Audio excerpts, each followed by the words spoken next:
This is Hollywood. Your pal Matías Bombal with you, and from the Weinstein Company, we've got August, Osage County, with an all-star cast. Now, I didn't review this movie because I was at another movie at the exact same time this press screening was occurring. But a good friend of mine was at the other press screening for this movie, so I've asked him to join me here in the MAB studios to give you his thoughts. He's been a friend for many years, and I trust his opinion on the cinema. Since this is such an important movie that you don't want to miss, I didn't want you to think that Matías Bombal's Hollywood did not have your movie-going interests at heart. Gary did see the movie. He's going to give you his thoughts in just a moment. You know, he started his career as a rock and roll disc jockey in 1959 in Tulsa, Oklahoma, where this movie takes place. So who better to give you a review, since he really knows, shall I say, the lay of the land. And he later worked for KOTV, the CBS affiliate, where he actually did movie reviews. He and I worked together at National Public Radio for a long time. We've been friends for many years, so I hope you'll join me in welcoming my very dear friend, my dear audience, Mr. Gary Chu.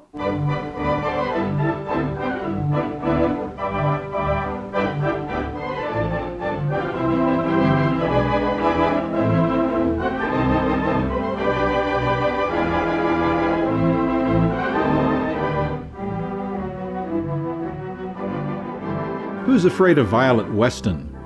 Well, nearly everyone in Osage County, it seems, and what with the suicide in the family and the subsequent funeral, Violet, played by Meryl Streep, is really on a northeastern Oklahoma tear. She directs most of that vitriol at her eldest daughter, Barbara, played by Julia Roberts. Violet's younger daughters, Karen, played by Juliette Lewis, and Ivy, played by Julianne Nicholson, both get strong doses of their mother's wrath, but since Barbara stands up to Violet using language even more foul than what Mom spouts, Barb's really in the crosshairs. Here's an example of Violet dressing down Ivy. What'd you do to your hair? I had it straightened. Why would anybody do that? Just wanted a change. You're a pretty girl. Why don't you wear makeup? Do I need makeup? Every woman needs makeup.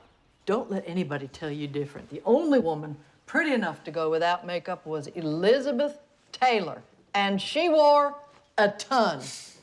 Shoulders are all slumped and your hair's all straight. You don't wear makeup. You look like a lesbian. Mom. You could get a decent man if you would just spruce up a bit. That's all I'm saying. My tongue is on fire. You supposed to be smoking? Is anybody supposed to smoke? Charlie, that's Chris Cooper, is under attack when Violet orders him to pray as the family sits down to its after-the-funeral dinner in the August heat of rural Osage County, not far from the real Oklahoma town of Pawhuska. Barbara's estranged husband, Bill, the role played by Ewan McGregor, and the couple's 14-year-old daughter, Jean, done by Abigail Breslin, have come to Osage County to mourn as well, but not for verbal abuse that both Violet and Barbara give the father and his daughter. Ivy's already there, looking forward to seeing her first cousin, Little Charles. He's played by Benedict Cumberbatch. Little Charles is the son of Uncle Charlie, of course, and Violet's sister, Mattie Fay, played by Margot Martindale. A whole other movie could be done just on Uncle Charlie, Little Charles, and Mattie Fay. Believe me. Karen has breezed in for the somber occasion from a more sophisticated clime with her fiancé, Steve. Dermot Mulroney does the part.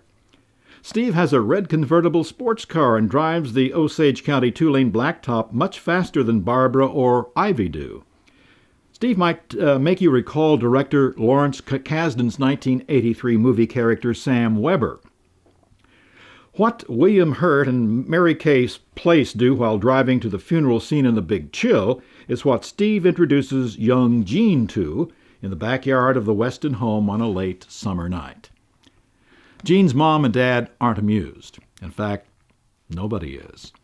But you'll be laughing a lot watching how human beings can be so nasty and ugly to other humans, particularly close family, as it would seem, those you love most dearly. Edward Albee and Tennessee Williams have long been two playwrights who truly know what lies in the secret thoughts of people bound together, alas, with the same last name. Tracy Letts, another great playwright, has got it down with as much excellence since he created the award-winning August Osage County play that adapted it for the screen. Movie scripts taken from stage plays can sometimes be frightfully static and boring, just because the story on the screen doesn't have to be confined to a small part of some lighted space just beyond the first row of a theater. No problem here. Osage County dialogue is so riveting and the characters so real you just don't care whether much of the conversation takes place at a dining room table or on a backyard porch swing. Standout performances come from Streep, Roberts, Cooper, and Cumberbatch, but no slouching goes on anywhere at any time in this movie. I sensed others at the screening I attended being especially quiet. I thought I could almost hear them listening loudly, being as silent as they could, just doing so, except for the laughter, when Tracy Letts wants it.